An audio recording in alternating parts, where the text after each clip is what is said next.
The Dark is Dark by Chris Hadfield. The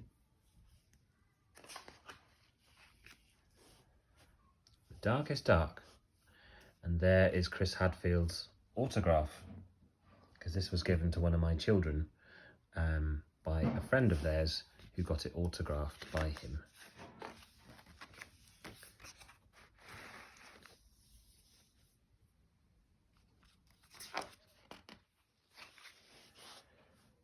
Chris was an astronaut, an important and very busy astronaut. When it was time to take a bath, he told his mother, "I'd love to, but I'm saving the planet from aliens."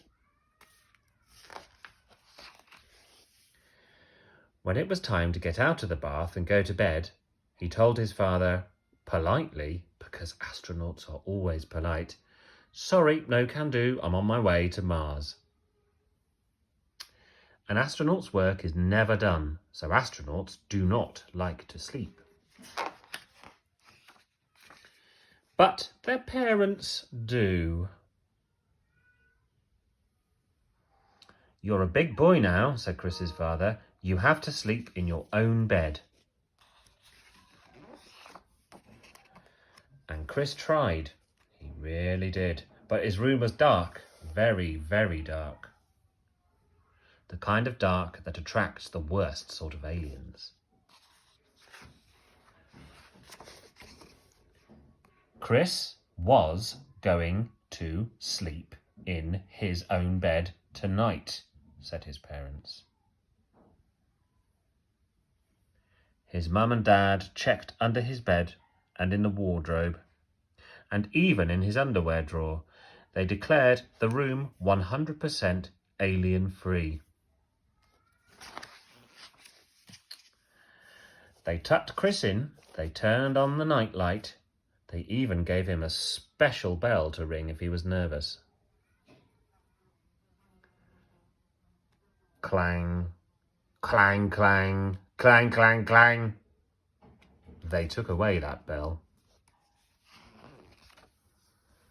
And then his father said something that worried Chris even more than the dark did. "One more peep, young man, and I'm afraid we'll all be too tired to go next door tomorrow." But tomorrow would be a special day, a very special day. Chris had to go next door. His life pretty much depended on it. So Chris stayed in his own bed, without a peep. It took a long time to fall asleep, but when he did, he had his favourite dream. He flew his spaceship all the way to the moon.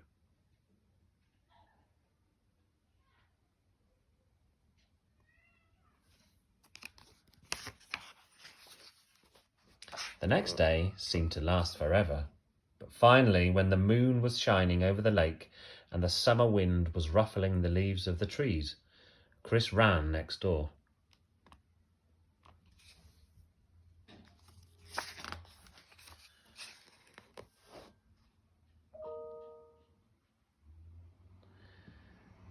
The house was already full of people, all gathered around the TV, the only TV on the whole island. Chris found a spot where he could see through the crowd, and what he saw were astronauts, real live astronauts, on the actual faraway moon. They were wearing puffy white suits and jumping for joy, jumping so high because there was so much less gravity there. The grown-ups huddled around the TV were amazed. Their whole lives long, they'd never expected to see this sight. Even Chris, who had been to the moon just the night before, was amazed. He never really noticed how dark it was there. Outer space was the darkest dark ever.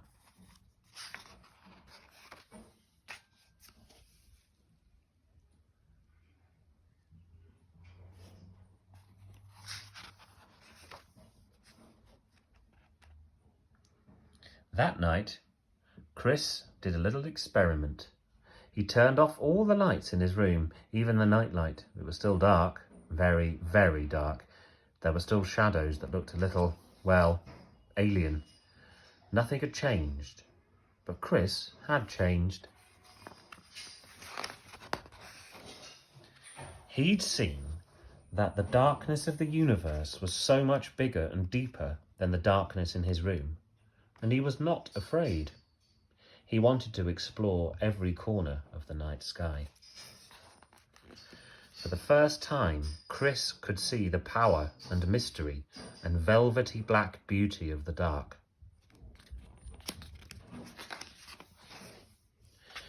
And he realised you're never really alone there.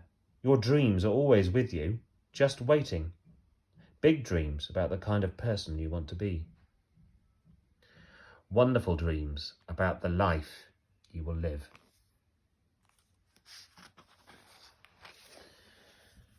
Dreams that actually can come true.